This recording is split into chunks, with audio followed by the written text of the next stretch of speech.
Good afternoon, villagers. This is Arnie.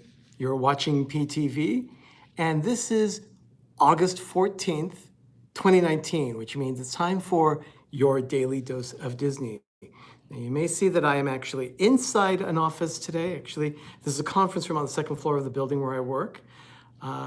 Decided to stay inside since it's a little over 100 degrees outside, and I decided that staying inside was probably better for my health.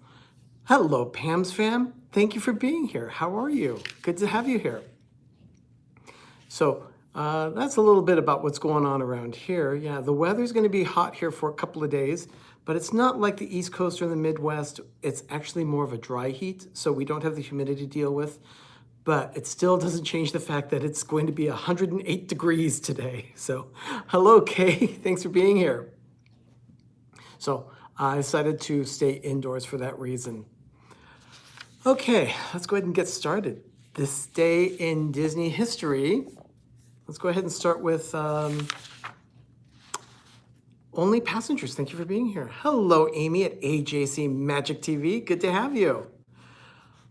Today, August 14th, 1939. Hi, Zachary. Glad to have you here.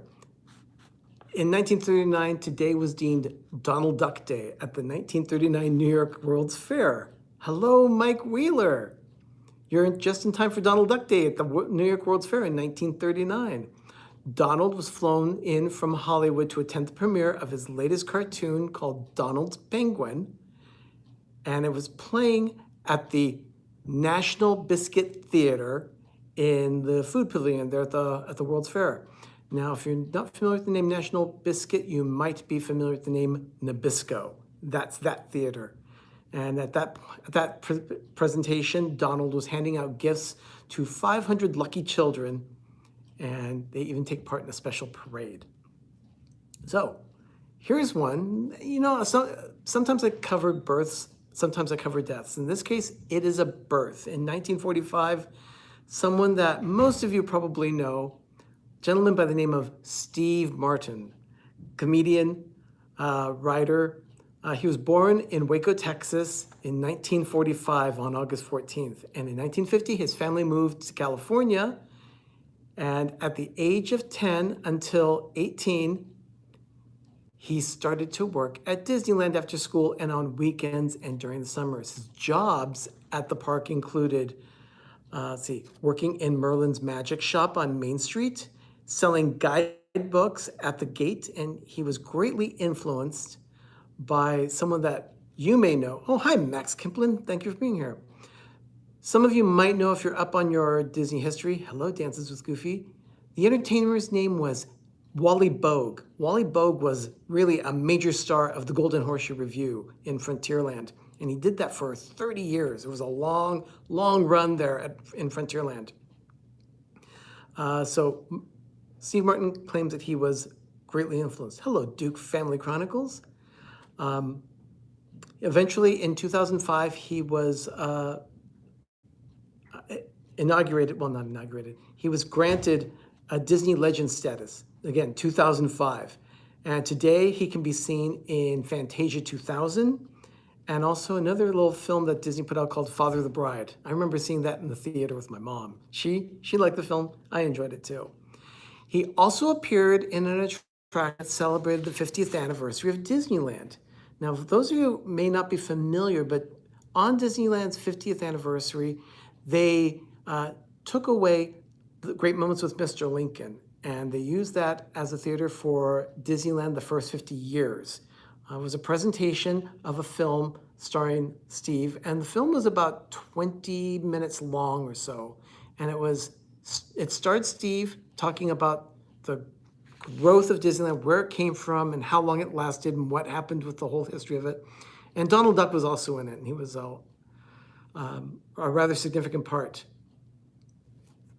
So yeah, so Steve Martin, yeah.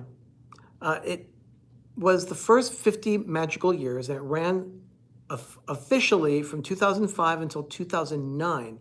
In 2009, about that time, they brought Lincoln back. So Mr. Lincoln was then presenting Great Moments with Mr. Lincoln. They still have the 50th anniversary film running in the lobby. As you wait for Mr. Lincoln, you can watch this video. It's actually a very entertaining film. He can also be spotted, let me read my notes here. It says, Martin can also be spotted in the home movie Disneyland Dream. It's a film that was shot in July of 1956, later chosen by the Library of Congress for its National Film Registry. In that film, or in that movie, you see a 10-year-old Martin briefly appearing about 20 minutes into the film, and he's selling guidebooks at the entrance to Disneyland. And one thing that Steve Martin was quoted as saying was, well, he was a comedian and always did a lot of geeky things. And one thing he did was an arrow through the head. And he said that they used to sell those things at Disneyland. He says, the arrow through the head was a thing we used to sell at Disneyland. It was just so silly. It was like anti-comedy. And that was Steve Martin. So Steve Martin, born this day, 1945. In 1958, at Disneyland, the grand opening of Alice in Wonderland, the dark ride in Fantasyland, took place. And it was a ceremony that was hosted by Walt Disney himself. And, oh, Doug, thank you for joining the stream. Yeah, Doug is chatting with everyone now, so he's there. I'm here at the office. Doug is at the villa at the moment.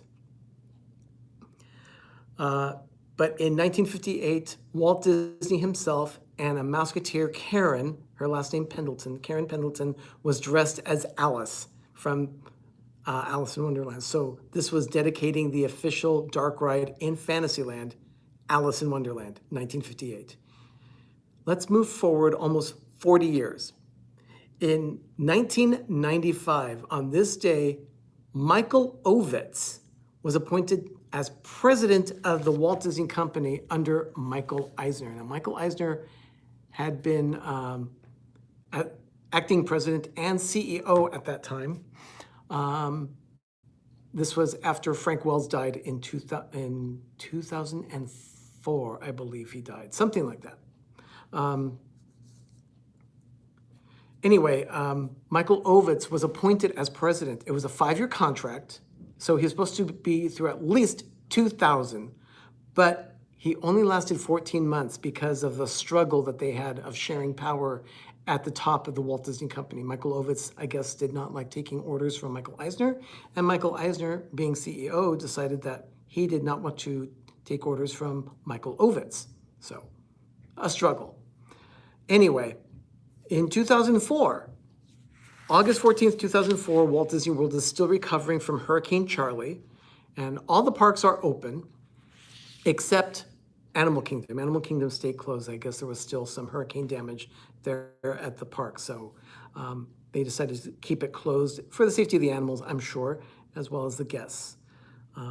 In 2007, let's go back to Disneyland. In 2007, the Disneyland Resort has 3 hotels. The Paradise Pier Hotel, they have the Grand Californian, and they also have the official Disneyland Hotel. Now, Disneyland Hotel has 3 towers, and those towers were, for the longest time, named the Marina Tower, Sierra Tower, and the Bonita Tower. The Bonita Tower was specifically named for the wife of the original owner of the Disneyland Hotel. That was Jack Rather. Once that was all done, they decided, you know what, let's go ahead and rename the towers. And these are the second names of the towers to my knowledge. They now have third names, but I'll get into that at another time. The towers, instead of the Marina Tower, it is now known as the Magic Tower. Sierra Tower was called the Dreams Tower, and the Bonita Tower was named the Wonder Tower. Sound a little familiar? I think if there was a 4th tower, they would have named it the Fantasy Tower. But yeah, those names are pretty much like the cruise ships that they have in Disney Cruise Line. Now, they do have 3 new names. They no longer call them the Magic, the Wonder, and what was that? The Magic, the Wonder, and the Dreams. They are now called the Fantasyland Tower, the Adventureland Tower, and the Tomorrowland Tower. Or sorry, not Tomorrowland, Frontierland Tower. And if you go into the restrooms that's in the public area, you'll see specific wallpaper in those restrooms. All the attraction posters are colored so that, like for instance, in the Adventureland Tower, all the wallpapers are green, except that all the attraction posters are very tiny and printed over and over again in a repeated pattern, and they're all tinted green. So it's really cool when you go in. It's kind of a shock to see attraction posters when you go into the restrooms at the hotel. It's kind of cool. In 2008, on August 14th, Disneyland received a third new Mark 7 monorail. Monorail Orange was christened that day. And then finally, in 2015, the fourth D23 Expo, D23 Expo 2015, began at the Anaheim Convention Center. Now, the Convention Center is on the south side of the Disneyland property. It's not part of Disneyland, it's across the street. It's officially the Anaheim Convention Center.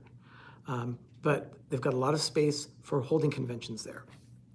And it is actually the ultimate fan event, according to Disney paperwork. And this is the fourth D23. So Doug, from what I heard, Starbucks has gotten their pumpkin spice flavors in already. Ooh, Mike Wheeler, that is good news.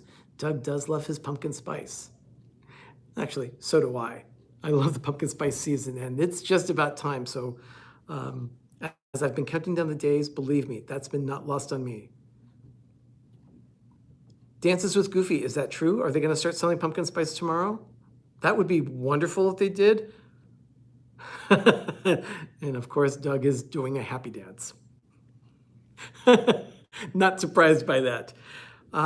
So anyway, that is about it for tonight, for today in history here at PTV for your daily dose of Disney. If you haven't seen it yet, go check out a couple of other videos from Pepper Tree. We actually have been a little busy editing videos around here, and we've got another one coming most likely tomorrow, but I'll drop that one tomorrow morning if I can get it finished. Hopefully you'll enjoy that. It's gonna be a throwback Thursday if I can get to it.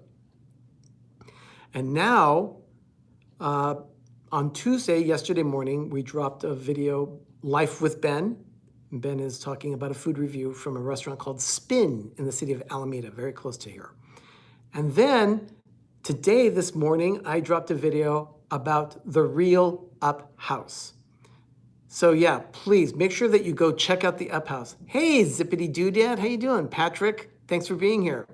So Doug is gloveless at the moment. Very nice, Doug.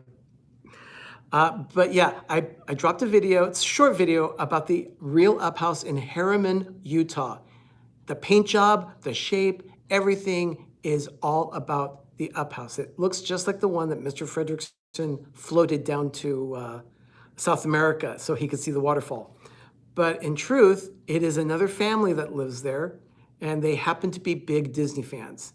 So if you want to know anything more about them, you can always check out their website, therealuphouse.com.